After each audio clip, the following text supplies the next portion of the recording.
Tem uma tela, inclusive, para falar desses 4 jogadores especificamente, como é que eles estão se saindo nesse período. Estão cumprindo o dever. Flamengo lá vencendo jogos no Brasileiro, classificado também na Copa do Brasil. Vamos lá, Mateuzinho, esse é o primeiro, hein? 222 ações com a bola, é o terceiro. Uma assistência, ele é o segundo. 7 chances criadas, é o segundo. Vitinho, 1 gol, 3 assistências, ó. Ele é o melhor do time nesses 3 jogos aí, em assistências, chances criadas e finalizações, tá? O Rodrigo Muniz em gols, finalizações e duelos aéreos, ele é o primeiro também do time. E o Michael, 3 chances criadas, 5 finalizações, 6 dribles, tá? É bem claro, é o ranking do Flamengo nesse período, tá, gente? Falando, que absurdo, como é que... É no período, tá? E aí eu te pergunto, Facinca, qual deles tá melhor? O Rodrigo Muniz, grata surpresa, né? Porque ele assume uma posição em que no Flamengo ela é badaladíssima, que é a posição de centroavante. Os 2 principais jogadores da posição no país, tanto o Gabriel como também o Pedro, são jogadores que em todas as equipes do futebol brasileiro, e aliás em todas as equipes do futebol sul-americano, seriam titulares. Todos, em todos os clubes, sem exceção. Pode pegar qualquer um, em qualquer clube, o Pedro e o Gabriel seriam titulares nessa posição.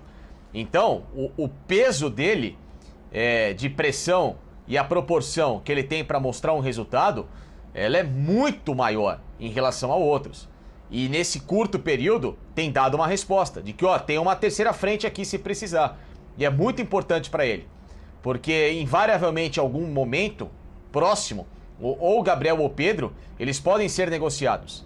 Eles podem acabar deixando o Flamengo, né? Infelizmente para o torcedor, porque são bons jogadores. E chamam a atenção de mercados maiores, como o mercado europeu. Então pode sobrar para esse garoto uma oportunidade de ser um reserva imediato ou alguém que possa ter mais utilização do que a gente tem acompanhado recentemente. E ele entrar nessa, entre aspas, situação que o Flamengo está com desfalques, que muita gente colocou uma interrogação, como é que o elenco vai se sair sem os caras e tal, e ele entra e consegue ser importante em duelo de Copa do Brasil, duelo de Campeonato Brasileiro, para ele é fundamental de permanecer e se valorizar dentro do clube. E o Vitinho, hein, ô professor? Legal. Eu gosto. Legal quando os números corroboram, né? Ou seja, vem a favor com o que a gente pensa, né? Daquilo que a gente pensa. Eu, antes de ver a tela, eu tinha pensado o seguinte: eu vou colocar o Michael em último, não que esteja tão mal, mas não brilhou tanto quanto os outros, a tela mostrou isso, os números mostraram isso. E um páreo muito duro entre Vitinho e Rodrigo Muniz, muito duro mesmo, né? Porque o Vitinho, como a gente viu aí, participou muito, fez gol. Mas o Muniz, ele está entregando, melhor assim, né? Numa posição em que o Flamengo tem sobra. Então, o Flamengo tem o Gabigol, tem o Pedro, e ainda aparece o Rodrigo Muniz dizendo presente, sendo fundamental na obtenção de resultados. E eu acho que é isso que faz a diferença em relação ao Vitinho, que também está muito participativo, muito participativo.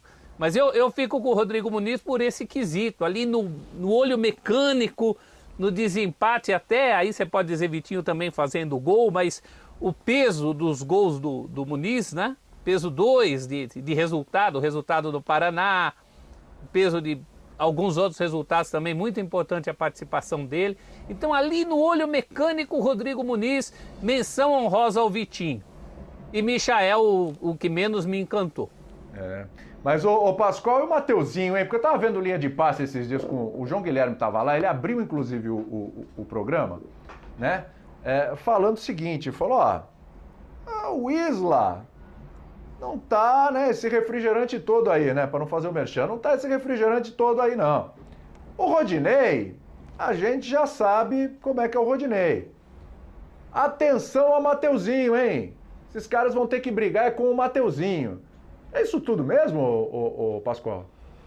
Eu acho que o Mateuzinho tem um bom potencial, mas eu não consigo equipará-lo ao Isla nesse momento. Eu acho que o Isla tem mais experiência, mais futebol, mais rodagem e é que o torcedor do Flamengo tem saudade, né, de outros tempos em que os laterais iam na linha de fundo, né, e tal, e resolviam. O Isla não é esse jogador.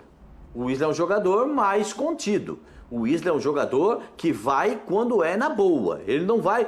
tem lateral que vai 20, 30 vezes na linha de fundo. Ele não vai. Ele vai 2, 3, mas com consistência. Eu prefiro o Isla. Pela consistência defensiva dele, pelo posicionamento dele. Ele também já jogou como zagueiro na seleção do Chile, em algumas oportunidades. Eu prefiro o Isla. Desses jogadores todos elencados, para mim, aquele que ganhou um espaço, ganhou uma visibilidade e mostrou para o Rogério Ceni, todos eles ganharam um certo espaço. Mas o que mais se adiantou nisso, para mim, foi o Vitinho. O Vitinho, até cheguei a pensar, em um dado momento, às vezes eu penso, sabe como é que é? Não é de vez em quando, né? Eu penso. Bom. De vez em quando eu penso, sabe? Isso, opa! De vez em quando, né, professor? Não é sempre. Isso logo existe, é bom. Então, aí eu tava pensando aqui com os meus botões, eu falei, o Gerson vai embora, só tem mais 2 jogos do Gerson, né? Será que não dá pro Vitinho voltar um pouquinho para trás, fazer um segundo volante ali, para ele sair com a bola, com a velocidade que ele tem, com a arrancada que ele tem? Para arrancar uma bola ali e sair? Será que eu tô pensando fora do normal? Será que eu tô xarope, tô maluco? Eu queria deixar essa colocação para vocês, porque eu gostei muito de ver o Vitinho. O Vitinho roubou bola na defesa contra o América e saiu na cara do gol, deu passe pro gol. A gente viu isso. Então ele tem essa visão, essa perspectiva de jogo. Deu passe para o Bruno Henrique, tabelou com o Bruno Henrique e acabou saindo o gol do Flamengo. Então eu acho que, para mim, o que mais se adiantou entre todos esses jogadores foi o Vitinho. Muito bem. Gente, é o seguinte, eu preciso fazer um intervalo urgente aqui, urgente, tá? A gente vai cumprir. Daqui a pouco a gente volta e ainda hoje não perca. A gente vai analisar essa situação do Lucas Lima, hein? Flagrado aí numa balada por torcedores. Os caras foram com o dedo na cara, enquadraram o Lucas Lima, que também não tá certo, e o outro lá sem máscara numa balada, que também não tá nada certo. Ainda mais um cara que tá devendo o quanto ele tá devendo em campo, hein? A gente volta já já pra falar de tu. A cara do Sormani é essa cara mesmo, né?